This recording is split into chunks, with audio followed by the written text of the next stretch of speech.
Abandonment. It's a hell of a word, isn't it? A word that echoes through empty rooms, through unanswered texts, through the quiet buzz of a phone that just never lights up. You've probably asked yourself this: do avoidants care when you're gone? That's what we're here to talk about.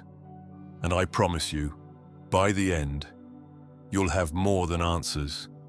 You'll have a mirror held to the soul of the one who left, and maybe even to yourself. Now, let me tell you a story.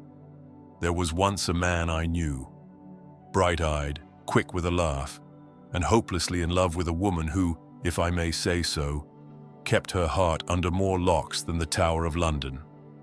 He courted her, patiently, tenderly, and for a time she let herself believe she was safe. But as the days grew into months and the seasons changed, she began to withdraw, bit by bit, like the tide pulling back from the shore. Until one morning, he woke up to find only the imprint of her on the pillow beside him. No note, no call, just gone. And he sat there, dumbfounded, asking the very question that brought you here. Does she even care that I'm gone? Let's be clear about one thing. Avoidants do care, just not the way you think they should. You see, their love is written in invisible ink. It exists, but only under the right light. These are people who've been taught, often long before their first kiss, that connection equals danger. Love is risk. Dependence, a trap. And intimacy, well, that's the jungle where they lose themselves. And so, they build walls. Not of stone, but of silence. They don't say goodbye with drama or tears. They vanish, like mist in the morning sun, and you're left holding memories that feel more like riddles. But let me walk you into their minds. You'll find no villain twirling a mustache in there. No. You'll find a soldier, a lone scout. Paranoia their only compass. They're not plotting to hurt you. They're just plotting their own survival. Because somewhere in their past, maybe it was a neglectful parent, maybe it was chaos dressed as childhood, they learned that no one shows up.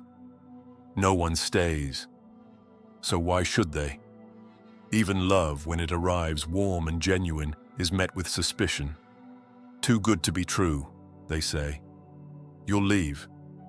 Or worse, you'll need me. And need. Now that's the great enemy. You show too much of it and they don't see someone longing to connect. They see a trap.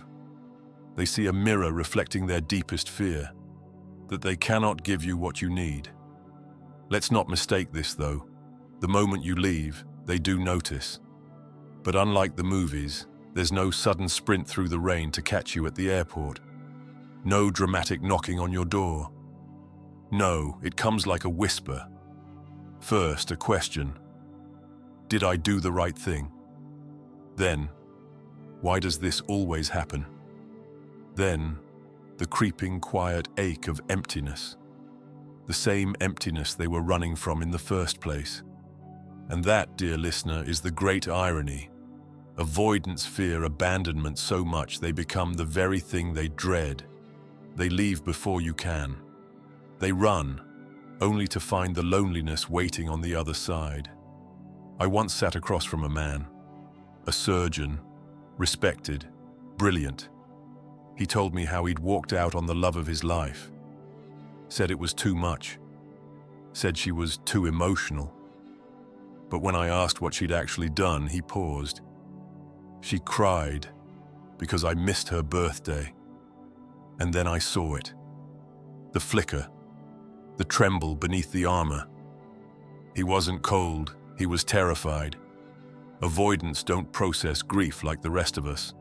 They compartmentalize, file it away, out of sight, out of mind, until one day they see your photo, hear your name, smell your perfume in a stranger's coat, and then the file flings open, and they are swamped by what they were never equipped to feel. Do they care? Yes. but it's a care delayed until it's safe enough to feel it. Often, that moment never comes. Or if it does, it's too late. They'll circle back, though. Oh yes, they do. They'll watch your stories. Send a meme, a "Hey, how have you been?" So light, so casual, like they didn't fracture you in silence. They're not monsters. They're scouts lost in a world of gardens, still convinced every rose hides a thorn. But here's the rub. Just because someone is broken doesn't mean you're the glue. You are not the balm for wounds they won't even admit they have. Your job was never to save them. It was to love them. And you did. So now, your job is to save yourself. Ask yourself this. If they came back today, would you ask the hard questions? Have you changed? Can we talk? Will you stay? Or would you simply be grateful they returned, as if your worth were measured by their presence? Number no more of that. You deserve a love that isn't a risk analysis. A love that doesn't ghost at month 7. A love that says, "I see you, and I'm not going anywhere." You see, avoidants don't need fixing. They need awareness. And if you're not seeing that effort, if your questions are met with anger or distance, it is not your job to pull them from the jungle. You are not a jungle guide. You are someone worthy of love without negotiation. So do avoidants care when you're gone? Yes. Quietly, in their way. Sometimes in the dark. Sometimes years later. Sometimes never allowed. But they care. But the real question, the one you must ask now is, do you care enough about yourself to stop waiting for them to say it? Because your life is not a waiting room. And darling, the world is full of people who speak the language of love fluently, without translation, without delay, without fear. Find them. And next time someone leaves without a word, don't chase the echo. Close the door gently and walk into your own life. If you believe this video might help someone dear to you, share it with them. A small gesture on your part could mean the world to a friend in need.